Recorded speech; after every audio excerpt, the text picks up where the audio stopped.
الشريعة غيث سح وابله، فافتر قلب الفتى غضا وريانا. لله در امرئ أفنى شبيبته، يتلو ويحفظ إسنادا وقرآنا.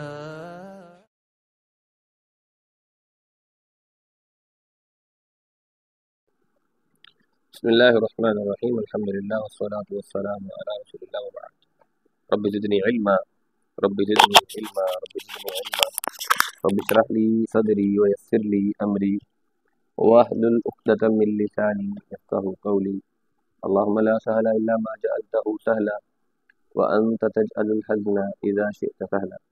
رب إني لما أنزلت إلي من خير فقير رب إني لما أنزلت إلي من خير فقير رب إني لما أنزلت إلي من خير فقير. أعوذ بالله السميع العليم من الشيطان الرجيم من حمده ونفخه ونفسه. بسم الله الرحمن الرحيم. آج ہمارا سورۃ النساء سے آیت نمبر 58 سے سبق شروع ہو رہا ہے. ان اللہ یأمرکم ان تؤدوا الامانات الى اہلها واذا حاکمتم بین الناس ان تحکموا بالعدل ان اللہ نعم ما یعظکم به ان اللہ کان سمیعا بصیرا. اللہ تعالیٰ فرماتے ہیں ان اللہ یأمرکم، بے شک اللہ تعالیٰ تمہیں حکم دیتا ہے ان تؤدوا الامانات، کہ تم امانتوں کو واپس کرو الی اہلیہا، ان کے یعنی امانت داروں کو جن کی وہ امانتیں تھیں. وَإِذَا حَاكَمْتُمْ، اور جب تم فیصلہ کرنے لگو بین الناس، لوگوں کے درمیان، ان تحکموا بالعدل، تو تم فیصلہ کرو عدل کے ساتھ، انصاف کے ساتھ. ان اللہ، بے شک اللہ تعالی، نعم، کیا ہی اچھی بات ہے یا کیا ہی اچھی نعمت ہے، یعظکم، کہ تمہیں نصیحت کرتا ہے، بھی اس کے ساتھ کہ تم یعنی عدل کرو. ان اللہ، بے شک اللہ تعالیٰ، کان سمیعا بصیرا، اللہ تعالیٰ بہت زیادہ سننے والا ہے اور اللہ تعالیٰ دیکھنے والا ہے. کہ بے شک اللہ تعالیٰ تمہیں حکم دیتا ہے کہ تم امانتیں ان کے حقداروں کو، ان کے مالکوں کو ادا کر دو. جب لوگوں کے درمیان تم فیصلہ کرو تو انصاف کے ساتھ کرو. یقیناً اللہ تعالیٰ تمہیں بہت اچھی نصیحت کرتا ہے اور بے شک اللہ تعالیٰ ہمیشہ سے سب کچھ سننے والا ہے، دیکھنے والا ہے. اب پچھلی آیات میں اللہ تعالیٰ نے اسلام قبول کرنے والے کی جزا اور انحراف کرنے والوں کی سزا کے بارے میں بات کی تھی، اور اس آیت میں اللہ تعالیٰ نے اہل ایمان کو امانتوں کی ادائیگی اور فیصلہ کرنے میں عدل اور انصاف کو مد نظر رکھنے کا حکم دیا تاکہ وہ رحمت باری تعالیٰ کے مستحق بن کر اللہ کے عذاب سے نجات حاصل کر سکے. اب ہوتا کیا ہے، شان نزول یہ ہے اس آیت کا کہ فتح مکہ کے دن اللہ کے رسول صلی اللہ علیہ وسلم نے سیدنا عثمان بن طلحہ سے بیت اللہ کی چابیاں لی. ابھی وہ مسلمان نہیں ہوئے تھے، پھر وہ مسلمان ہو گئے. ان سے چابیاں لی اور اس میں داخل ہوئے. جب اللہ کے رسول صلی اللہ علیہ وسلم باہر تشریف لائے تو یہ آیات آئیں، ان اللہ یأمرکم ان تؤدوا الامانات الی اہلیہا. پھر اللہ کے رسول صلی اللہ علیہ وسلم نے سیدنا عثمان بن طلحہ کو بلا کر چابیاں ان کے سپرد کر دی. تو سیدنا عمر فاروق نے عرض کی کہ آپ پر میرے ماں باپ قربان ہوئے اللہ کے رسول، اس سے پہلے میں نے کبھی آپ کو اس آیت کی تلاوت کرتے نہیں سنا. ان اللہ یأمرکم ان تؤدوا الامانات الی اہلیہا. امانت میں خیانت کرنا یہ یہودیوں کا وتیرہ تھا، اور اس قبیح فعل کو اپنے لیے باعث افتخار اور باعث فخر جانتے تھے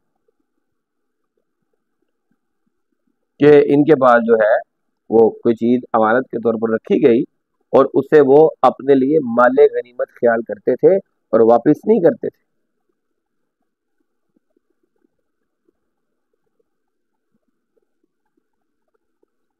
پھر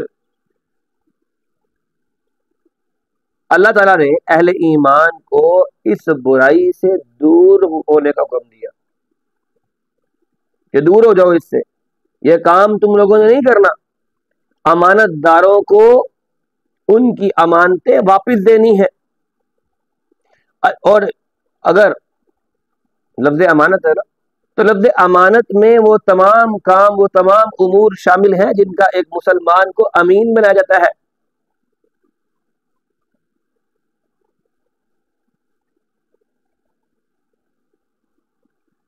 خواہ ان کا تعلق حقوق اللہ کے ساتھ ہو، نماز جیسے ہے، زکوٰۃ ہے، روزہ ہے، حج ہے، کفارہ ہے، نذر ہے، یا اس کا تعلق حقوق العباد سے ہو، مثلا کسی نے آپ کو کوئی چیز پکڑا دی، اس کو اس کی چیز واپس کرنا، اس نے جس حال میں دی تھی اس حال میں واپس کرنا، اور اس میں کوئی خیانت نہ کرنا، کیونکہ خیانت کرنے کو اللہ کے رسول صلی اللہ علیہ وسلم نے منافقت کی، نفاق کی علامت قرار دیا ہے۔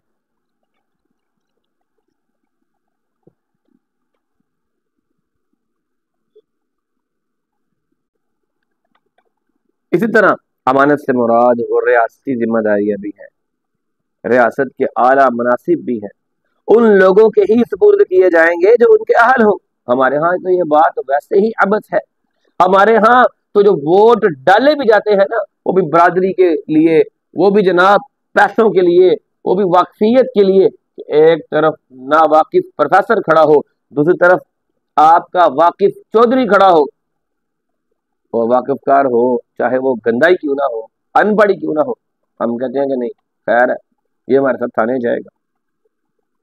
لیکن یہ بھی ایک امانت ہے، اس پر بھی ہم نے جب کسی کو چنا ہے، اپنا ووٹ دے کر چنا ہے، تو یہ بھی ایک امانت ہے، اگر ہم اس کو درست طریقے سے استعمال نہیں کرتے تو اللہ کے ہاں جواب دہ ہوں گے۔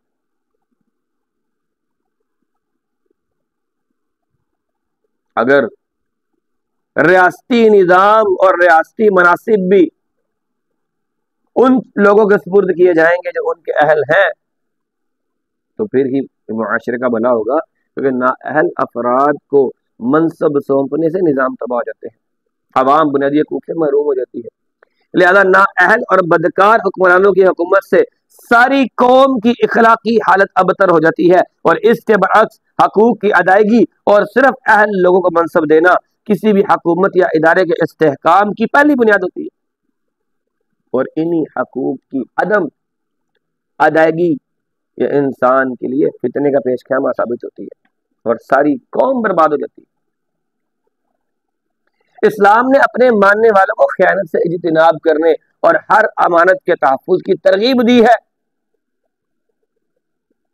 حتیٰ کہ اسلام نے تو مشورے تک کو امانت قرار دیا کہ مشورہ بھی اگر تم سے کوئی مانگتا ہے تو اسے بھی اچھے طریقے سے اس کا مشورہ دو۔ اب خیانت کرنا جو ہے، وہ خیانت کرنا کیا ہے؟ خیانت کرنا نفاق کی علامت ہے۔ اگر دیانتداری مومن کا شیوا ہے تو خیانت منافق کی قبیح قسم کی عادت ہے، اور سیدنا ابو ہریرہ بیان کرتے ہیں کہ اللہ کے رسول نے فرمایا آیت المنافق ثلاث اذا حدث كذب واذا وعد اخلف واذا اؤتمن خان۔ منافق کی تین نشانی ہے، بات کرے تو جھوٹ بولے، وعدہ کرے تو اس کے خلاف ورزی کرے، اور جب اس کے پاس امانت رکھی جائے تو اس میں خیانت کرے۔ صحیح بخاری کی حدیث ہے، اور حدیث کا نمبر 33 ہے۔ عبداللہ بن عمر بیان کرتے ہیں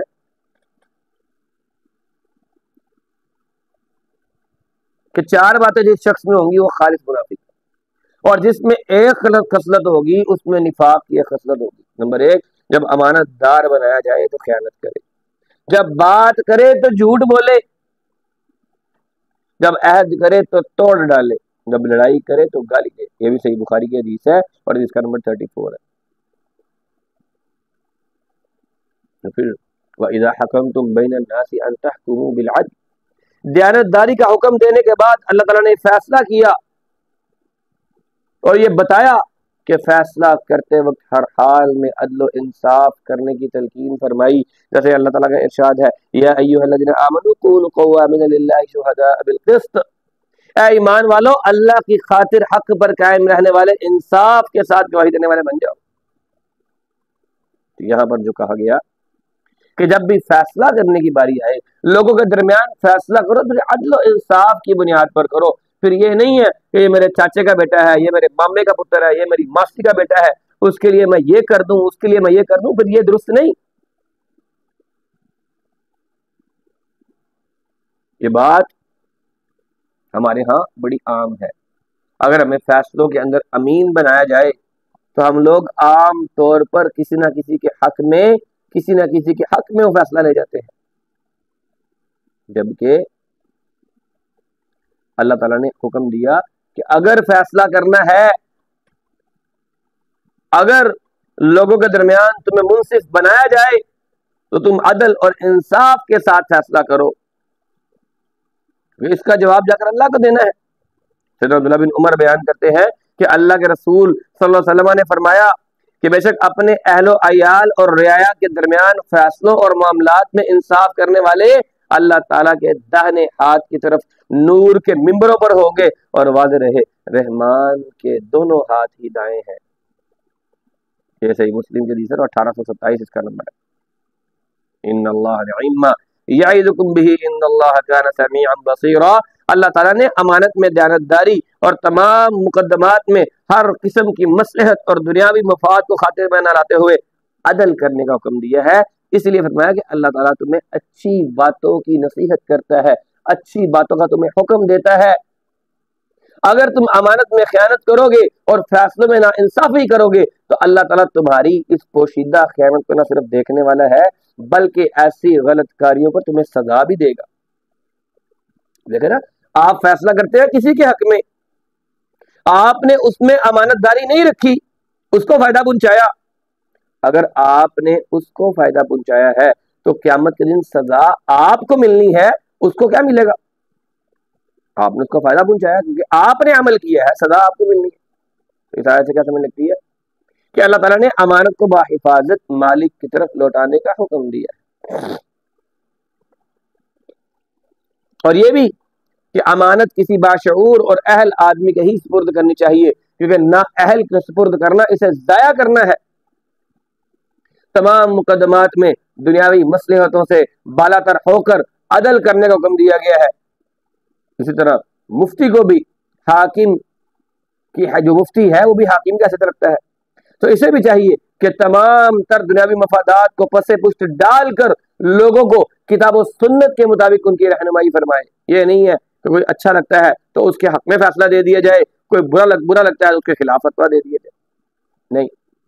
پھر جس کام کو شریعت نے کرنے کا انسان کو حکم دیا ہے وہ محمود کام ہے، اچھا کام ہے، اور جس کو ترک کرنے کا حکم دیا ہے وہ مذموم کام ہے، وہ برا کام ہے، نقصان دہ ہے۔ اللہ تعالیٰ نے انسان کی خفیہ حرکات کو، سکنات کو،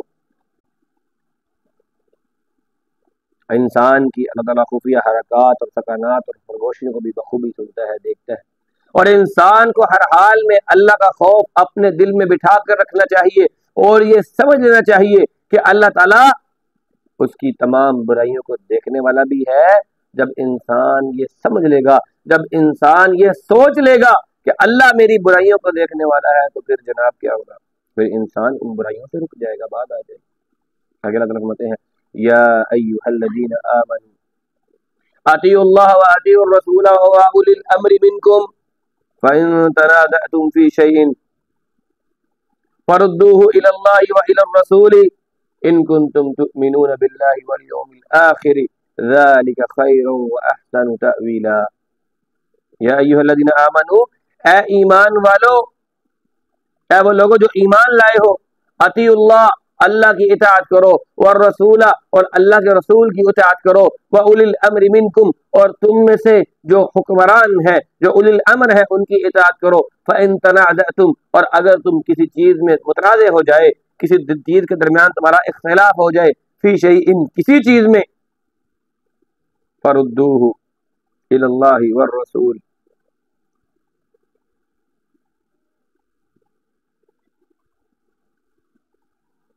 فردوہ الی اللہ والرسول، تو اسے ردوہ لوٹا دو، الی اللہ، اللہ کی طرف، والرسول، اور اللہ کے رسول کی طرف، ان کنتم تؤمنون، اگر تم ایمان رکھتے ہو، باللہ، اللہ پر، والیوم الآخر، اور آخرت کے دن پر، ذالک خیر واحسن تأویلا، یہ تمہارے لیے بہتر ہے اور انجام کے لحاظ سے اچھا ہے۔ اے ایمان والو، اللہ کی اطاعت کرو، اللہ کے رسول کی بھی اطاعت کرو، اپنے مسلمان حکمرانوں کی بھی اطاعت کرو۔ پھر اگر تمہارا کسی چیز میں جھگڑا ہو جائے، متنازع چیز کو تمہارے درمیان آ جائے، تو اسے اللہ اور اللہ کے رسول کی طرف لوٹا دو۔ اگر تم اللہ اور آخرت کے دن پر ایمان رکھتے ہو تو یہ تمہارے لیے بہتر ہے اور انجام کے لحاظ سے بھی اچھا ہے۔ پہلے تو اللہ تعالیٰ نے دیانتداری کا حکم دیا، عدل و انصاف سے کام کرنے کا حکم دیا۔ اس آیت میں اللہ تعالیٰ نے اللہ کی اور اللہ کے رسول کی اطاعت کا حکم دیا، کیونکہ اعمال صالحہ کی قبولیت کے لیے شرط اول قرار دیا گیا ہے اللہ اور اللہ کے رسول کی اطاعت کو۔ گویا کتاب و سنت کی ہدایات کے مطابق اخلاص کے ساتھ ادا ہونے والے اعمال ہی شرف قبولیت کو پہنچیں گے، بس بصورت دیگر وہ اعمال مردود ہو جائیں۔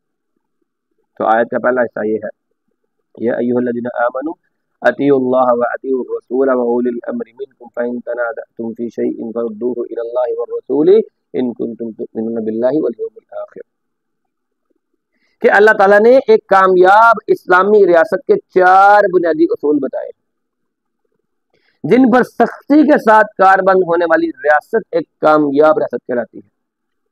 اس پر اللہ کی نعمتوں اور اللہ کے فضل کے دروازے کھول دیے جاتے ہیں، رعایا پرسکون زندگی بسر کرتی ہے، اور ان 4 بنیادی اصولوں کو نظر انداز کر دیا جائے تو ریاست جو ہوتی ہے بدنظمی اور دیگر قسم کے مسائل کا شکار ہوتی ہے، جس کا نتیجہ یہ ہوتا ہے کہ رعایا کی زندگی اجیرن ہو جاتی ہے اور اللہ کی رحمت سے محرومی ہوتی ہے۔ 4 اصول کون سے ہیں؟ نمبر 1 اللہ کی اطاعت، نمبر 2 اللہ کے رسول کی اطاعت، نمبر 3 مسلمان حکمرانوں کی اطاعت، اور نمبر 4 حاکم اور رعایا میں اختلاف ہو جائے تو پھر اختلاف کی صورت میں اللہ اور اللہ کا رسول یعنی اللہ کی کتاب اور اللہ کے رسول کا فرمان یعنی کیا؟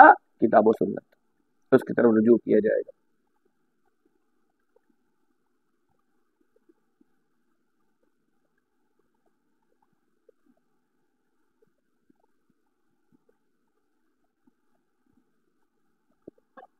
اللہ کی اطاعت یعنی اللہ تعالیٰ نے اس کائنات کو اللہ پیدا کرنے والا ہے، وہ کسی کا محتاج نہیں ہے، ساری کائنات اس کی محتاج ہے، لہذا قانون سازی، حلت، حرمت، اوامر، نواہی، اختیارات یہ سارے اسی کے پاس ہیں۔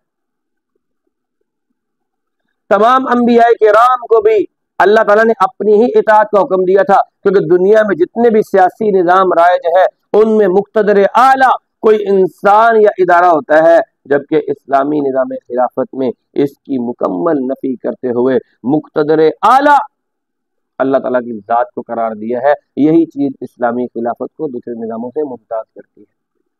اللہ کے رسول کی اطاعت کیا ہے؟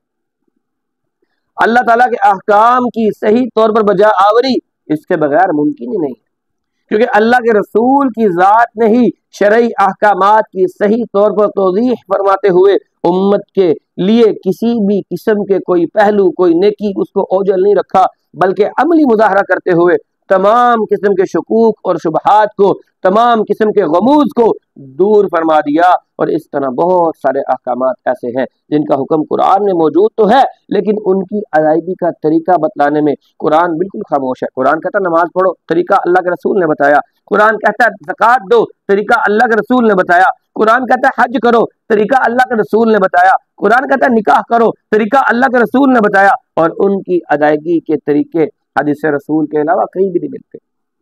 اب جو لوگ صرف قرآن کی بات کرتے ہیں اور اللہ کے رسول کی اطاعت کو چھوڑ دیتے ہیں، کہتے ہیں نہیں جی ہمیں تو قرآن دکھائیں، ہمیں حدیث نہ دکھائیں، تو یہ قرآن کی اس آیت کا انکار کرتے ہیں۔ تیسری چیز، مسلمان قرآنوں کی اطاعت۔ اللہ تعالیٰ نے مسلمان قرآنوں کی اطاعت کا حکم دیا ہے۔ اس مقام پر اللہ نے جو حکم دیا وہ اولو الامر استعمال کیا، جس سے مراد ہے ہر وہ انسان جو کسی منصب پر فائز ہو، اس کا تعلق چاہے انتظامیہ کے ساتھ ہو، عدلیہ کے ساتھ ہو، اہل علم علماء اور مجتہدین کے ساتھ ہو، لیکن اللہ تعالیٰ نے ان کی اطاعت کو اپنی اور اپنے رسول کی اطاعت کے ساتھ مشروط کر دیا ہے۔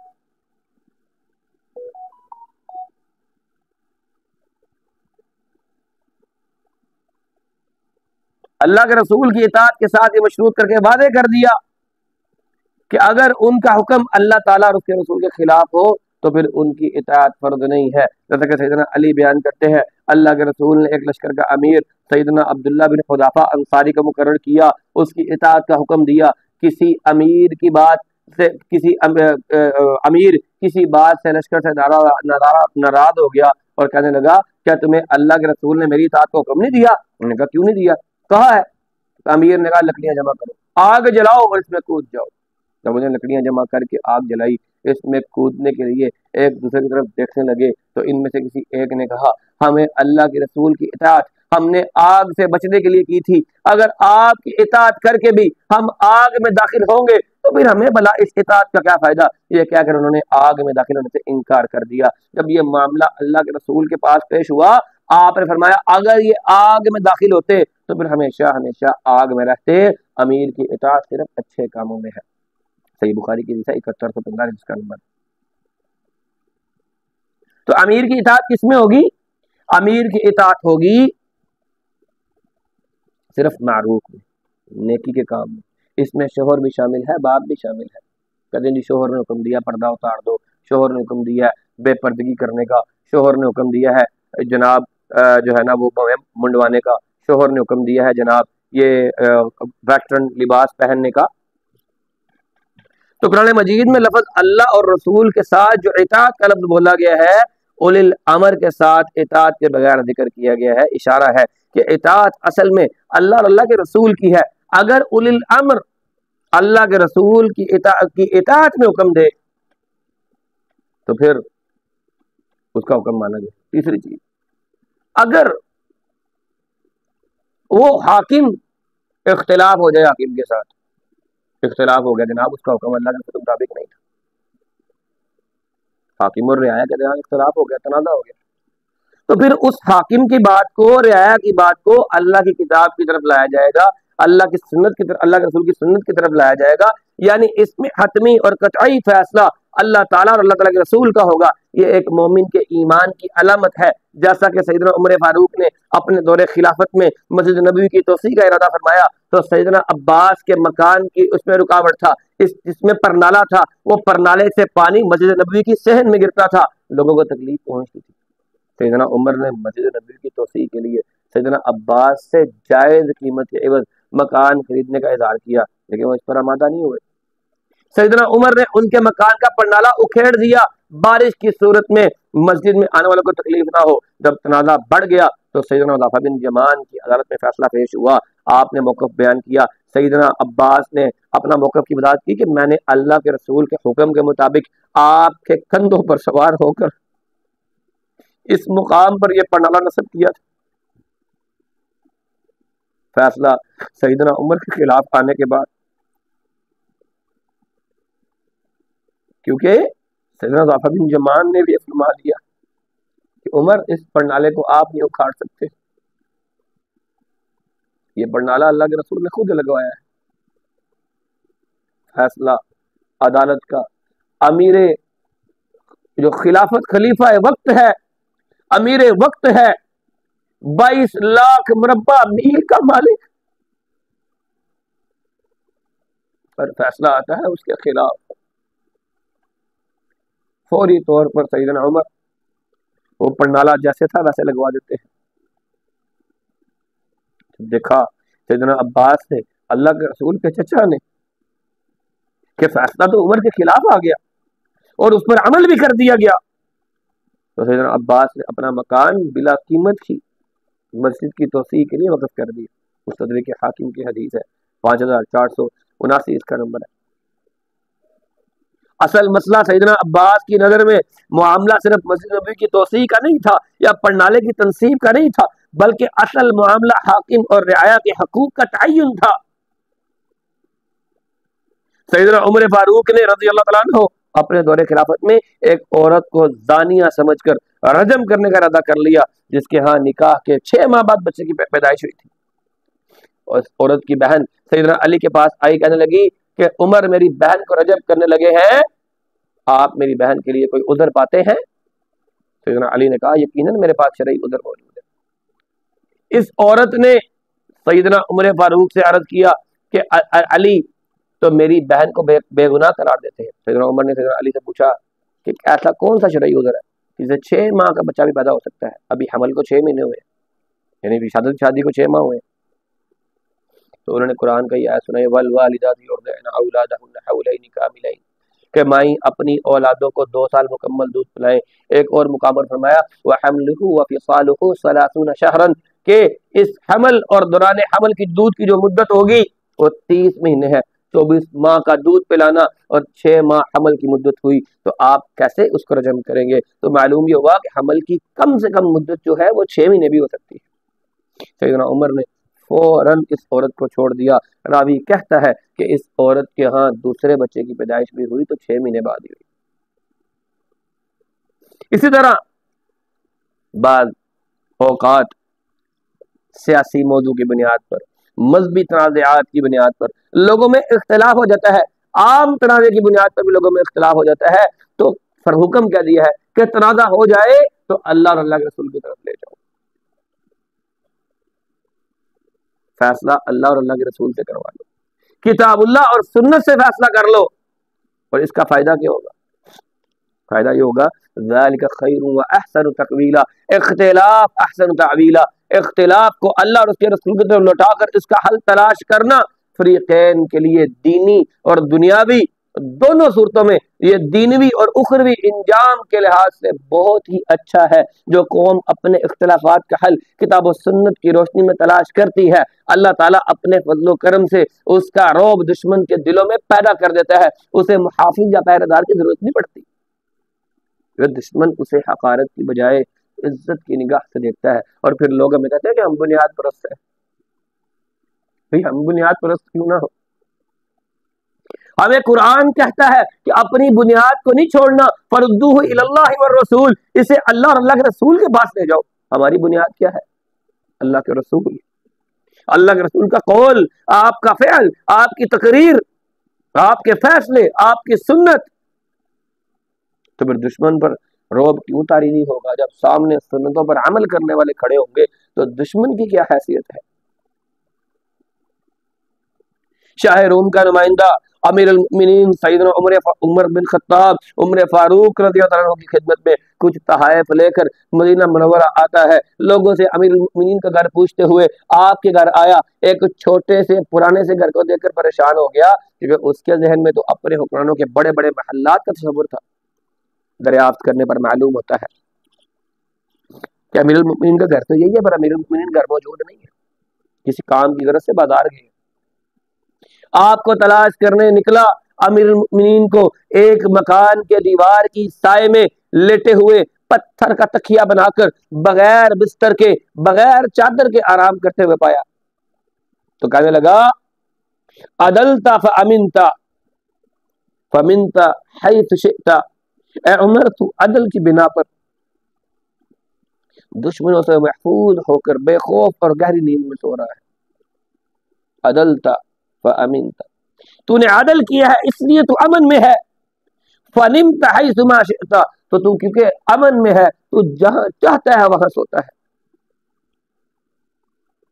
سیدنا عمر فرماتے ہیں اختلاف کے وقت کتاب و سنت کی طرف رجوع کرنا باطل پر اصرار کرنے سے بہتر ہے۔ تفسیر قرطبی جلد نمبر 6 صفحہ 433 پر یہ قول موجود ہے۔ اللہ تعالیٰ صحیح معنوں میں سیکھنے کی توفیق عطا فرمائے، اور ہمیں اپنے متنازعات کے درمیان، ہمیں اپنے معاملات کے درمیان، یہ ابھی دیکھیں نا محرم کے اندر ہم نے صحابہ کرام کے بارے میں کتنا کچھ سنا، کسی ایک نے بھی کہا فردوہ الی اللہ والرسول، اسے اللہ اور اللہ کے رسول کی طرف لوٹا دو، نہ، ممکن ہی نہیں۔